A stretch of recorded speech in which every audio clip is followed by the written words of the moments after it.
स्वागत है आपका स्वास्थ्य क्लासेस में। और आज हम शुरू करने वाले हैं दोस्तों इंडियन पॉलिटी जो कि काम आने वाला है हमारे अपकमिंग सभी एग्जाम्स, चाहे वो सीजीएल हो, चाहे वो सीईटी हो या अन्य कोई भी एग्जाम हो। तो हम आज पॉलिटी को शुरू करने वाले हैं। तो सबसे पहले हम अपने सिलेबस को जान लेते हैं कि हमारे सिलेबस के अंदर क्या क्या चीज़ें मैंशनड हैं और हम कैसे कैसे इसको आगे प्रोसीड करने वाले हैं। ये सब चीज़ें हम जान लेते हैं।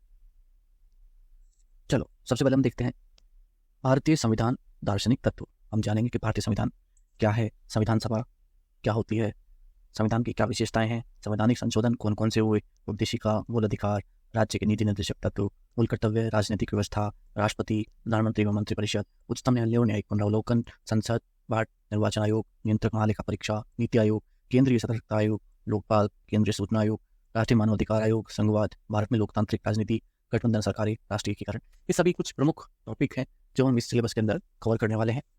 तो सबसे पहले हम अपने स्टार्टिंग के टॉपिक की शुरुआत करते हैं, संविधान। जैसा कि आप देख सकते हैं स्क्रीन पर, सबसे पहले हम बात कर रहे हैं सामान्य परिचय की बात कर रहे हैं। सामान्य परिचय किस चीज़ का? सामान्य परिचय संविधान का। तो भाई साहब, ये संविधान है क्या चीज़? तो मैंने कहा भाई, संविधान जो है नियमों, कानूनों, परंपराओं का संकलन है जो किसी देश के शासन को चलाने के लिए किया जाता है, उसे संविधान कहते हैं। तो आप बोलेंगे यार ये तो आपने परिभाषा पढ़ के सुना दी। मैं आपको बोलूँगा क्या यार, ठीक है, आप इसको इसी भाषा में, देसी भाषा में समझना चाहते हैं तो आप बोलेंगे बिल्कुल, हमें इसको थोड़ा इसी वे में समझाओ। मैं कहा चलो ठीक है, मैं आपको इसको देसी भाषा में समझाना शुरू करता हूँ। वंस अपॉन अ टाइम की हम बात करें तो आप जानते हैं हमारे देश का विभाजन 14 अगस्त 15 अगस्त 1947 को हुआ था। ठीक है साहब, बिल्कुल आप कहेंगे बिल्कुल सही बात है, हुआ था। अब दोस्तों बात यह है कि जब हमारे देश का विभाजन नहीं हुआ था उससे पहले हमारा जो भारत था, कैसा भारत था? अखंड भारत था। यानी कि आज का जो पाकिस्तान है, भारत है, अफगानिस्तान है, जितने भी देश उस समय एक हुआ करते थे, वो सारे के सारे लोग, ये सारे लोग जितने भी उस समय भारतीय थे, वो सब लोग इसी सर्किल के अंदर खड़े थे। ठीक है, यानी उस समय ना तो कोई भारतीय था, ना कोई पाकिस्तानी था, ना कोई बांग्लादेशी था, सब के सभी क्या थे? भारत के थे। ठीक है साहब, और ये सारे लोग बड़े आराम से खड़े हुए थे। ऐसे जैसे अपन बस स्टैंड पे खड़े होते हैं ना, टैक्सी के इंतजार में, बस स्टैंड के इंतजार, बस के इंतजार में, ऐसे सारे लोग खड़े हुए थे। अब आप इमेजिन करो कि आप बस स्टैंड पे खड़े हो, तो आप देखते हो आप दुनिया भर की बस खड़ी होती है। ठीक है, और आप कभी गए हो सरकारी बस स्टैंड पे तो आपने देखा होगा कि यार सरकारी बस स्टैंड की थोड़ी सी दूरी बाहर प्राइवेट बस भी खड़ी रहती है।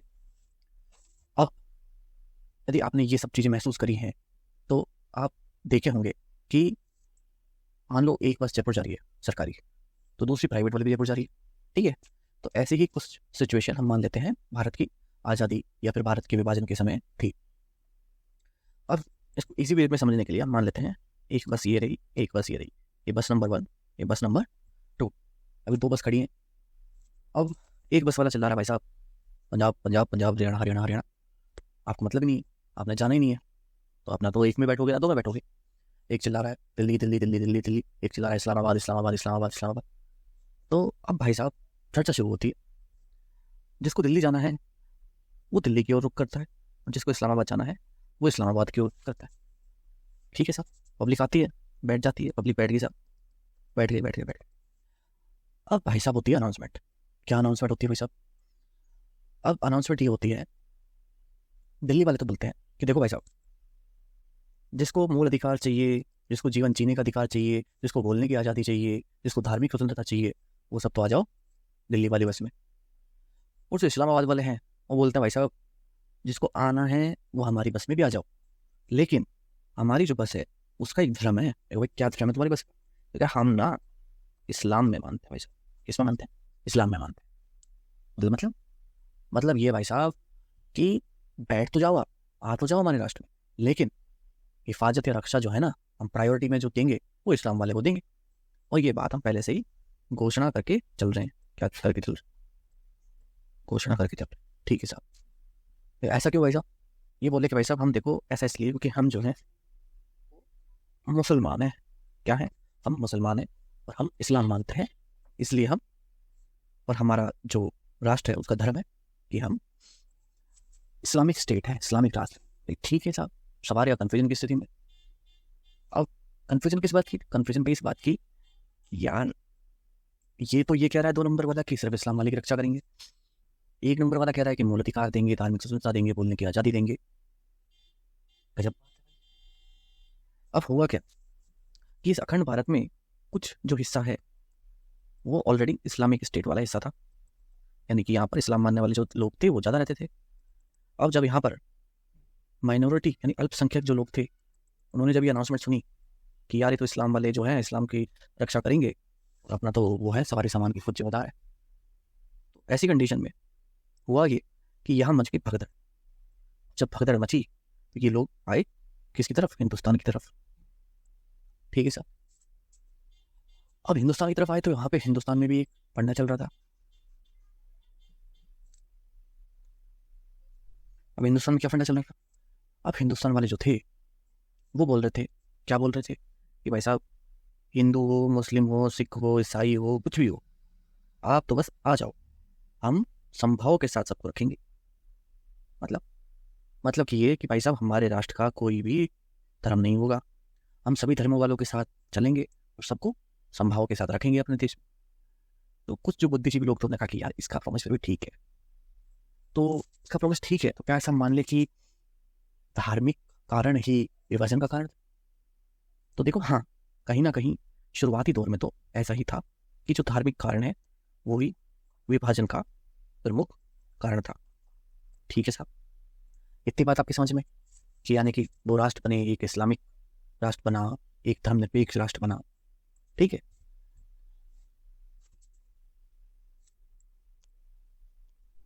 अब आज़ादी से पहले ही भारतीय लोगों की अंग्रेजों से एक मांग लंबे समय से चलती आ रही थी। क्या मांग चलती आ रही थी भाई? मांग चल रही थी संविधान सभा की। किसकी मांग चल रही थी? संविधान सभा, संविधान सभा की मांग चल रही थी अंग्रेजों से। अब ये जो कॉन्स्टिट्यूट असेंबली की मांग कर रहे थे, अंग्रेजों ने उनसे कहा कि देखो, टेंशन मतलब, तुम्हारी जो भी डिमांड्स है हम पूरी करेंगे, तुम तो बता दो कि तुम्हारी डिमांड्स आखिर है क्या। ठीक है भाई साहब, बिल्कुल बताते हैं। भारतीयों ने बताना शुरू करा कि यार हम ना हमारे जितने भी सिटीजन्स हैं उनको कुछ व्यवस्थाएं देना चाहते हैं। बहुत अच्छी बात है भाई साहब, दो, किसी ने मना करा है, दो। तो क्या व्यवस्था देना चाहते हो? सब हम उनको ना मूल अधिकार देना चाहते हैं। मूल अधिकार देना चाहते हैं? अंग्रेजों ने कहा भाई ये क्या बला है, क्या चीज़ है मूल अधिकार? तो भारतीयों ने बोला कि एक ऐसा अधिकार, एक ऐसा अधिकार जो खत्म ना हो। तो मतलब खत्म हो गया फिर? भाई साहब वादा है ये, क्या है ये? प्रॉमिस है हमारा इससे, हमारे देशवासियों से, कि हम उन्हें मूल अधिकार देंगे। मूल अधिकार दोगे? क्या है मूल अधिकार? कि भाई साहब ऐसा अधिकार कि जीवन जीने का अधिकार है, धार्मिक स्वतंत्रता का अधिकार, कहीं भी प्रॉपर्टी खरीदने का अधिकार, अपने विचार व्यक्त करने का अधिकार, इस तरह के जो राइट्स हैं हम अपने देशवासियों को देना चाहते हैं। अच्छा, मतलब ये कि कल को हमारा कोई देशवासी कहीं जाए तो कोई उससे ये ना कहे कि यार तू फलाना कास्ट का है, तू यहाँ नहीं आएगा, या इस जाति का है, तू यहाँ नहीं चढ़ेगा। अच्छा, और मान लो किसी ने आपकी बात नहीं मानी, किसी ने करा ऐसा, फिर यदि कोई ऐसा करेगा, यदि कोई छुआछूत करेगा या मूल अधिकारों का हनन करेगा, तो हम उसकी रोकथाम के लिए कानून बनाएंगे। कानून बनाएंगे मतलब कि हमने जो भी मूल अधिकार दिए हैं उनकी अनुपालना हो, ये सुनिश्चित करने के लिए हम लोग कानून की व्यवस्था करेंगे। कानून की व्यवस्था करेंगे मतलब कि तुम पुलिस लाओगे? बिल्कुल भाई साहब, हम कानून की अनुपालना के लिए पुलिस भी बनाएंगे। अब पुलिस लाओगे इसका मतलब तो यही ना भाई कि तुम भी हमारे जैसे ही हो। मतलब अंग्रेज क्या बोले, मतलब कि तुम पुलिस ही ला रहे हो तो तुम में और हम में फर्क है। लेकिन नहीं नहीं नहीं भाई साहब, ऐसा नहीं है, तुम्हारी तरह नहीं हम। तो कैसे नहीं हो? पुलिस तो तुम भी ला रहे हो। ठीक है, पुलिस हम भी ला रहे हैं, लेकिन हमारे यहाँ पर न्यायपालिका की व्यवस्था होगी। किसकी व्यवस्था होगी? न्यायपालिका की व्यवस्था होगी। अच्छा, न्यायपालिका होगी, हाँ जी, कोर्ट का शासन चलेगा। अच्छा अच्छा अच्छा, कि मतलब यदि किसी ने कानून नहीं माना तो पुलिस आएगी और पुलिस से ऊपर भी जुडिशरी रहेगी। हाँ जी, मतलब ऐसा नहीं कि पुलिस के मन में आए जो कर रही है, ऐसा नहीं होगा। तो इसका मतलब क्या? कि मतलब भाई साहब ये कि कल को आपके साथ कोई भेदभाव हो, आपके मूल अधिकारों का हनन हो, तो आप कोर्ट चले जाओ। यार तो बढ़िया चीज़ लग रही है, प्रॉमिसिंग चीज़ लग रही है। तो विश्वास नहीं हो रहा, क्योंकि विश्वास नहीं हो रहा भाई साहब, यदि आपके मूल अधिकारों का हनन हो तो आप चले जाओ सुप्रीम कोर्ट। यार गजब कहा भाई। तो कि मतलब किसी ने मेरे मूल अधिकारों का हनन किया या किसी ने मेरे साथ भेदभाव किया तो मतलब सुप्रीम कोर्ट चले जाओ। तो भाई साहब जब सुप्रीम कोर्ट चले जाओ ये तो बहुत छोटी चीज़ है। आप हमें सरकार से हटा सकते हो, सत्ता से हटा दो आप हमें, और तो भाई साहब आपके हाथ में तो ये पावर है, आप जेल डाल दो। यार कमाल है। मतलब यदि मेरे साथ डिस्क्रिमिनेशन होता है तो मैं सुप्रीम कोर्ट चला जाऊँ, सत्ता से भी मैं आपको हटा सकता हूँ और आप लोग जेल भी जा सकते हो। भाई साहब बिल्कुल ठीक है साहब, अच्छा लग रहा है प्रॉमिस सुनने में, अच्छा लग रहा है। तो इसके लिए क्या करोगे भाई साहब? इसके लिए हम एक काम करेंगे, हम बनाएंगे संविधान।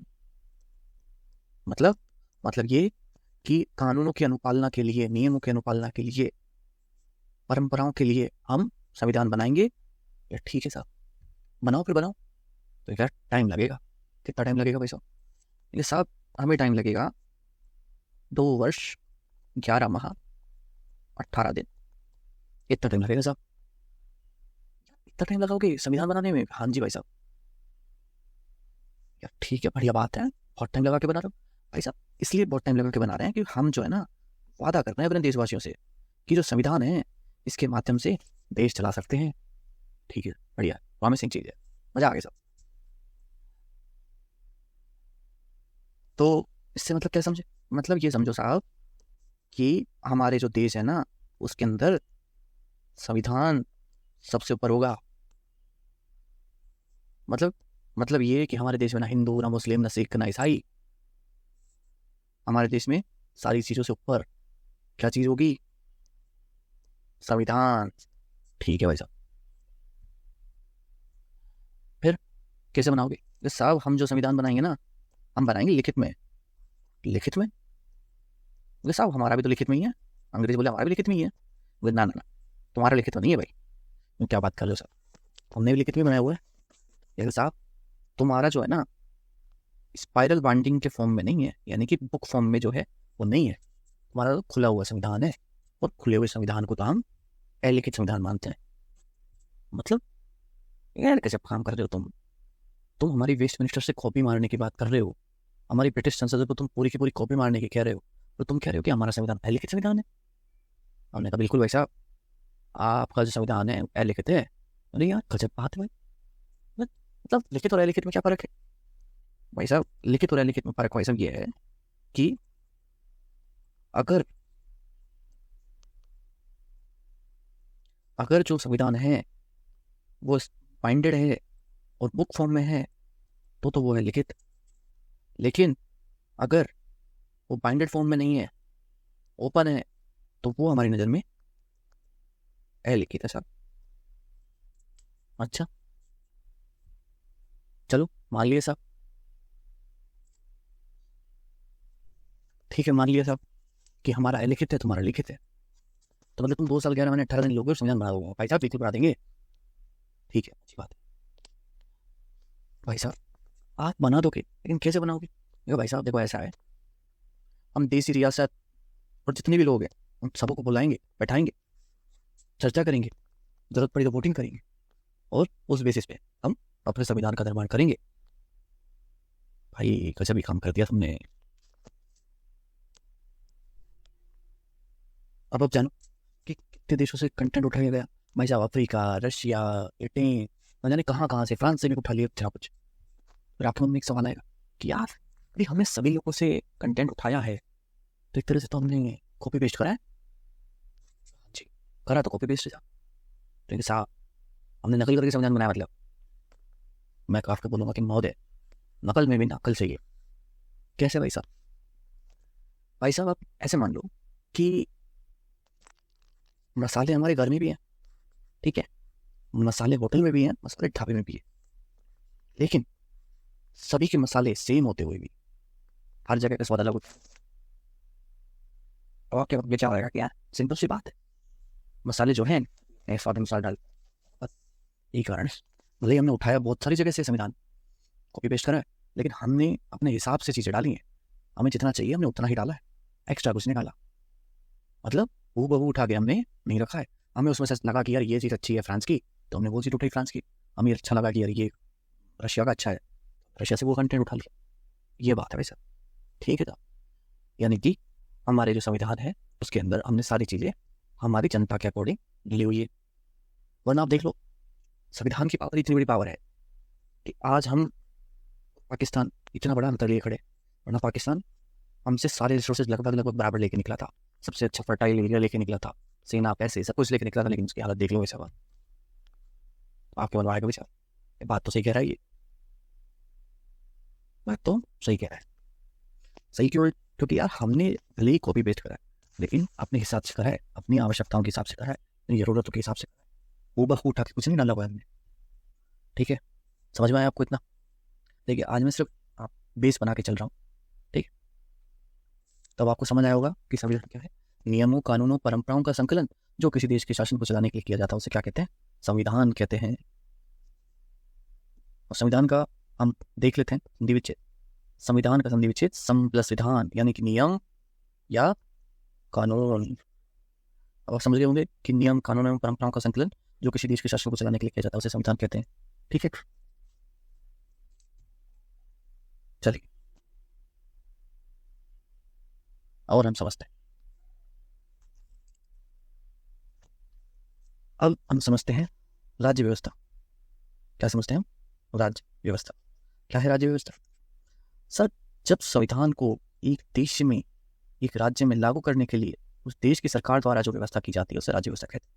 आप नहीं, ऊपर से गया भाई, क्यों ऊपर से गया भाई? क्या कर रहे हो यार आप? तो परिभाषा पढ़ रहे हो, हमारे खाते में खाने वाले। मैंने कहा अच्छा, और आप कह रहे हो यार संविधान तो आपने खुद ने बताया एक सिस्टम है, एक व्यवस्था है, नियम है, कानून है, उसे कोई लागू क्यों करेगा?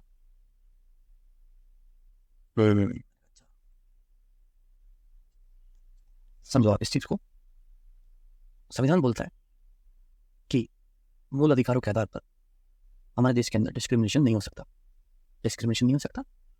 साहब किसी ने कर दिया तो वैसे मान लो कि कोई मंदिर है और मैं मंदिर में जा रहा हूँ, मैं नीचे जाता हूँ और उसने मुझे जाने से रोक दिया, तो मैंने कहा यार ये तो तुम गजब बात कर रहे हो, ऐसा हो ही नहीं सकता, तुम्हें कोई रोक दे।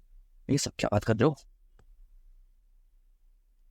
सबरीमाला टेम्पल हुआ था बात, वैसे सब रोक दिया था, बोला था महिलाओं को प्रवेश नहीं है। किनको प्रवेश नहीं है? महिलाओं को प्रवेश नहीं है साहब। मैंने कहा यार ऐसा नहीं हो सकता, प्राइवेट प्रॉपर्टी होगी सबरीमाला मंदिर। नहीं साहब, प्राइवेट प्रॉपर्टी भी नहीं है। फिर ये साहब हजरत अली दरगाह, वहां भी महिलाओं का प्रवेश रोक दिया गया था। तो आपके देश में संविधान के होते हुए डिस्क्रिमिनेशन हो रहा है साहब, देख लो ये हो रहा। मैंने कहा यार ऐसा तो नहीं है, ऐसा तो नहीं होना चाहिए। सर आप तो झूठ बोलते हो। क्या बोलते हो? झूठ बोलते हो। मैं आपको बता रहा हूँ कि सबरीमाला मंदिर में ऐसा हुआ था, आप कह रहे हो कि नहीं हो सकता, नहीं हो सकता। मैं आपसे कह रहा हूँ हजरीमाला, हजरत अली दरगाह के अंदर ऐसा हुआ था, आप कह रहे हो नहीं हो सकता, नहीं हो सकता। मैंने कहा यार देखो, यदि ऐसा हुआ है तो हम कोर्ट जा सकते हैं इस बात को लेके, हम पुलिस के पास जा सकते हैं सारा से दिक्कत है तो। देखिए इस सबरीमाला केस है, हम सिर्फ संविधान का फील लेने के लिए कि आखिर सुप्रीम कोर्ट कैसे एक्ट करता है, कैसे फैसले लेता है, इस चीज़ को जानने के लिए हम बात कर रहे हैं। तो चलिए, अब सबरीमाला केस में क्या हुआ था? सबरीमाला केस के अंदर महिलाओं का प्रवेश वर्जित कर दिया गया था। सॉरी, यानी महिलाओं को मंदिर के अंदर एंट्री नहीं थी। अब आप बोलोगे सर मूल अधिकारों के अंदर तो बोला जाता है कि जाति, लिंग इत्यादि के आधार पर कोई विभेदन नहीं करेगा। मैंने कहा बिल्कुल भाई साहब बोला जाता है। फिर सर मुझे कैसे वंचित कर दिए, या मनी महिला को कैसे वंचित कर दिया साहब? प्राइवेट प्रॉपर्टी है? नहीं साहब, स्टेट प्रॉपर्टी है, सरकार से अनुदान देते हैं मंदिर, स्टेट प्रॉपर्टी है, फिर बिलोंग नहीं कर रहा। मैं कहा हाँ ठीक है। पुलिस के पास गए, पुलिस आई, बोला भाई साहब एंट्री करवाओ इनकी। पुलिस जाने दो महिलाओं को मंदिर में। कहा भाई साहब आज जाने दें ना कल जाने। पुलिस ने बोला भाई साहब देखो ऐसा है, आप दिक्कत करोगे, सुप्रीम कोर्ट जाएंगे, आदेश लेके जाएंगे, आदेश लेके आएंगे और फिर मंदिर में जाएंगे। और बोले साहब आपको जहाँ जाना है आप वहीं चले जाओ, हम तो मंदिर में महिलाओं को एंट्री ना आज होने दें और ना ही करवाने दें। ठीक है साहब।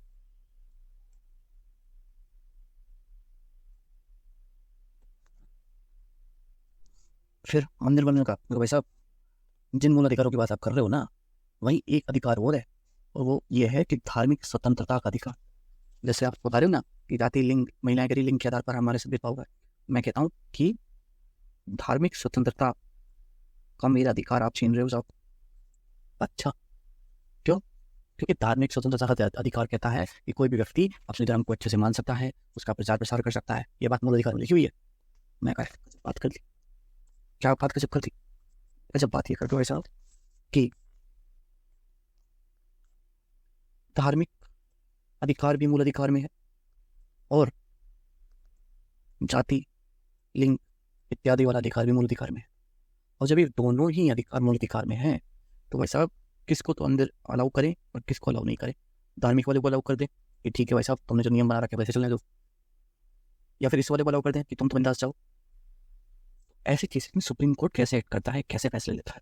क्योंकि यदि ये दोनों ही लोग सुप्रीम कोर्ट के पास जाएंगे तो सुप्रीम कोर्ट कैसे फैसले लेगा? सुप्रीम कोर्ट पुरानी मान्यताएं देखेगा, है दोनों पक्षों को सुनेगा, सुनने के बाद अपना फैसला सुनाएगा कि किस तरह से बीच का रास्ता निकल जाए।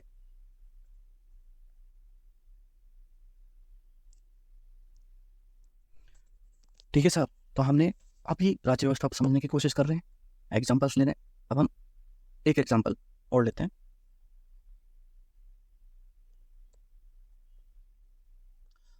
मान लेते हैं कि किसी व्यक्ति को भारत के अंदर ही अस्पृश्यता का सामना करना पड़े, यानी छुआछूत का सामना करना पड़े, और कोई आपसे कहे कि यार तू फलाना जाति का है, तू हमारी दुकान में नहीं आएगा। ऐसी स्थिति में मैं क्या कर सकता हूँ? यानी कि जिस व्यक्ति के साथ अन्याय हो रहा है वो क्या करे? तो भाई साहब वो व्यक्ति या ऐसा कोई भी व्यक्ति अपने मूल अधिकारों की रक्षा के लिए सुप्रीम कोर्ट जा सकता है सर। अच्छा, और एक बात बताओ, क्या इतनी छोटी सी बात के लिए बंदा सुप्रीम कोर्ट चला जाएगा क्या? या इतना आसान रास्ता है क्या? ऐसे उठाओ चला गया सुप्रीम कोर्ट की तरफ? सुनो सुनो मेरी बात सुनो। मेरे साथ जिस किलोमीटर हुआ फलाना आदमी ने कहा कि तू यहाँ नहीं आएगा, तू इस जात का है, या तू ये काम नहीं करेगा, तू इस जात का है, या तू यहाँ पानी नहीं पिएगा, तू इस जात का है। तो इस बात के लिए क्या सुप्रीम कोर्ट चला जाए? नहीं साहब, ये बात तो आप सही कह रहे हो, डायरेक्टली सुप्रीम कोर्ट जाना तो पॉसिबल नहीं है। फिर क्या करें? फिर मतलब ये है कि सुप्रीम कोर्ट जाने के लिए भी एक रास्ता तो होना चाहिए। रास्ता होना चाहिए मतलब कि ये कि उस व्यक्ति की जिसकी शिकायत है, उस शिकायत को कोई सुनने वाला होना चाहिए पहले प्राइमरी एक्शन पर। कौन सुनेगा भाई साहब? तो भाई साहब इसे सुनने का काम पुलिस करेगी साहब। कौन करेगा? पुलिस।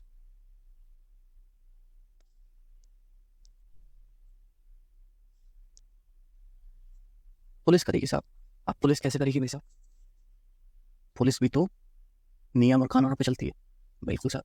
अब ये नियम और जो कानून है, तो नियम कानून कौन बनाएगा भाई साहब? मैंने कहा यार कौन बनाएगा? संसद बनाएगी। संसद बनाएगी। तो चलिए समझते हैं। हम समझते हैं कि क्या सिस्टम रहेगा।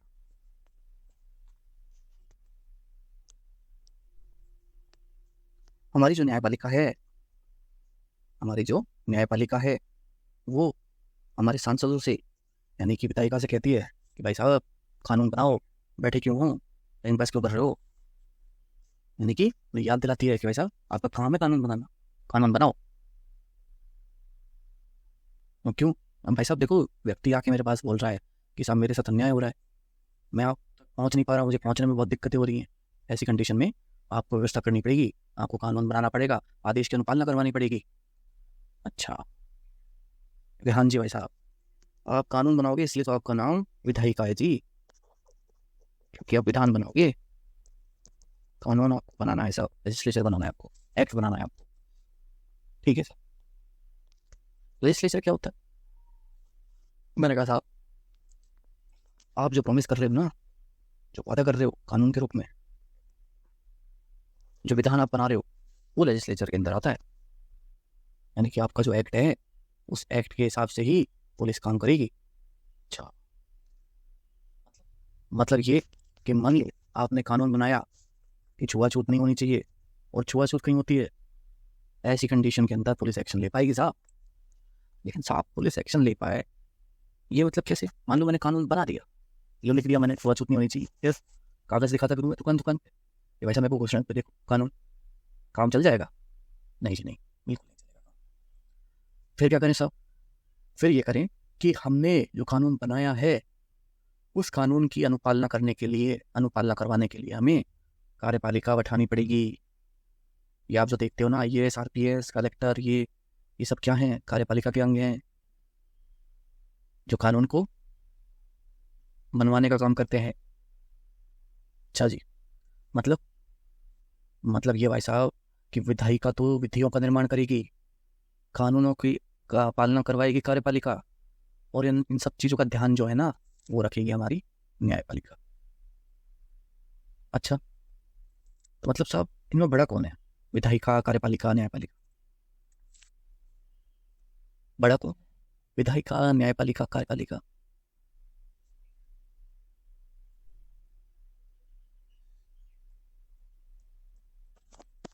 तो भाई साहब इनमें से बड़ा कौन है? कोई बड़ा नहीं। ये तीनों ही आपस में बराबर है, और जो भी ये सोचता है कि वो बड़ा है तो वो दूसरे के अधिकारों का अतिक्रमण कर रहा है। ठीक है। तभी आप देखते हैं कि बीच बीच में जो न्यायपालिका है वो न्यायिक सक्रियता के लिए कार्यपालिका और विधायिका को बोलती है कि भाई साहब करो भाई अपना काम करो। ठीक है। कुल मिलाकर अर्थ यह है कि देश को चलाने में क्या चाहिए? राज्य व्यवस्था चाहिए, और राज्य व्यवस्था चलाने के लिए क्या चाहिए? राज्य जरूरी है। अब राज्य क्या होता है ये हम कल की क्लास में पढ़ेंगे, और अभी हम एक बार रिपीट कर लेते हैं कि हमने क्या क्या पढ़ा है। हमने जाना कि संविधान क्या होता है, नियमों, कानूनों और परंपराओं का संकलन जो किसी देश के शासन चलाने के लिए किया जाता है उसे हम संविधान कहते हैं। इसमें हमने जाना कि किस तरह से इसमें रूल्स रेगुलेशंस बने, कितना उसको टाइम लगा, ये सब चीज़ें इसके अंदर आती हैं। उसके बाद हमने राज्य व्यवस्था जानी कि भाई संविधान जो बन गया अब उसे लागू कैसे करेंगे। लागू करने के लिए हमें तीन चीज़ों की जरूरत होती है, विधायिका, कार्यपालिका और न्यायपालिका। इसी के आधार पर संविधान लागू होता है और देश के अंदर सरकार व्यवस्था चलाती है, वो व्यवस्था ही राज्य व्यवस्था कहलाती है। चलिए अब इस क्लास को हम यहीं खत्म करते हैं। कल हम जानेंगे राज्य क्या होता है।